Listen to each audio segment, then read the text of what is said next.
Bukas na yung flight ko, Zoe. Hindi ka man lang ba nakikipagkita sa akin? Kahit for one last time. Dito nga nabigla itong si Zoe na makatanggap siya ulit ng tawag mula sa kanyang ina. At sinabi nga dito ni Moira kay Zoe na mayroon na nga daw siyang bagong identity dahil piniki nga ni Moira itong kanyang passport. Dahil dito, nagtanong itong si Zoe kung kailan daw ang alis ni Moira dito sa Japan. At dito nga na sinabi ni Moira na kinabukasan nga raw.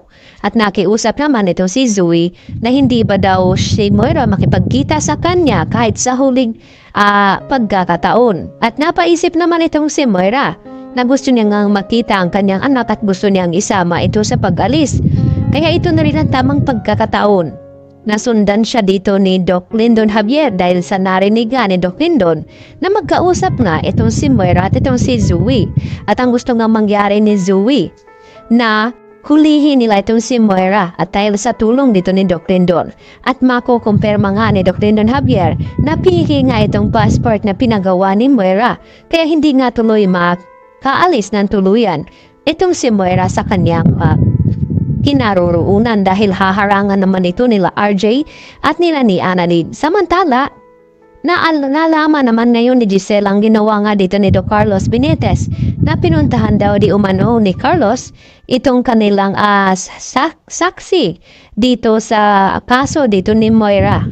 At dito nga na hindi nagustuhan ni Giselle ang ginawa ni Carlos dahil sa ginawa nito ay nakakuha nga ng magaling na abogado itong si Dax.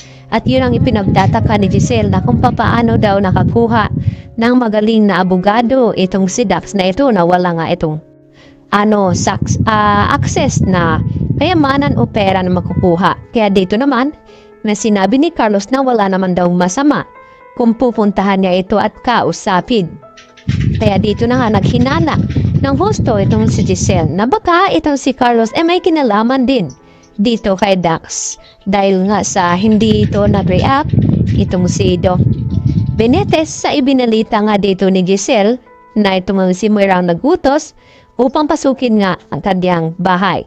At nagalit na lamang bigla itong si Carlos na tinawagan niya itong si Moira at sinabi na walang hiya ito na kung bakit ay pinapapasok ng magnanakaw itong kanyang tahanan at muntik-muntikan ng masaktan itong si Lynette at si Moira din ang nagiging dahilan na kung bakit hanggang ngayon ay trauma pa rin daw itong si Lynette. Kaya sinisisi naman ngayon ni Carlos Benitez itong si Moira na kung bakit nagawa pa niya itong tulungan. At wala na nga rin magawa pa itong si Carlos dahil tuso nga itong si Moira. Yan naman ang sinasabi ni Moira dito nga kay Carlos. Kaya gagawin naman lahat ngayon ni Moira na makaalis upang matakasan na itong si Lynette at ang mga pulis na humahabol sa kanya. Subalit bago nga umalis itong si Moira ay nagsabi pa siya dito kay Zoe na hindi daw niya bibigyan ng happy ever after na happiness itong si Lynette at RJ. Kaya gusto niya bumalik sa Pilipinas upang maghiganti at pagbayarin daw niya itong si Lynette. At sinabi naman ni Zoe dito kay Moira na sana raw ay kalimutan na lamang ni Moira itong kanyang paghihiganti at magbagong buhay na lamang. At dahil sa nakonsensya din itong si Zoe dahil sa ginawa ng kanyang ina, ay hindi rin ito tuluyan na makaalis itong si Moira dahil haharangin niya ito sa airport. At ito na ngang mismong si Zoe ang magsiwalat na piki nga itong passport at itong si Doc Lyndon kaya mapapatunayan nga nila ito na gawa-gawa ni Moira itong kanyang bagong identity.